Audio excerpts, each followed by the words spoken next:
दिनांक 8 जानेवारी 2026 रोजी उपाली बौद्ध विहार बौद्धनगर या ठिकाणी मी रमाई नाटकाच्या संदर्भात एक बैठक आयोजित करण्यात आली होती आणि त्या बैठकीला तुम्ही पाहू शकता उदंड असा प्रतिसाद इथं मिळालेला आहे। तर मिलिंद कॉलेजमध्ये काय हाल होणार आहे धाडसी रमाईचा इतिहास सांगणाऱ्या नाटकासाठी।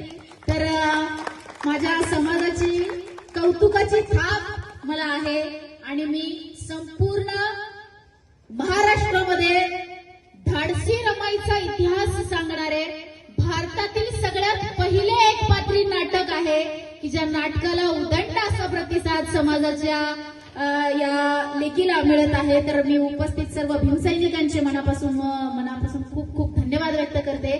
तर आपल्याला सगळ्यांना माता रमाईची जयंती 7 फेब्रुवारीला बाबासाहेबांच्या पदस्पर्शानं पावन झालेल्या भूमीतून अर्थात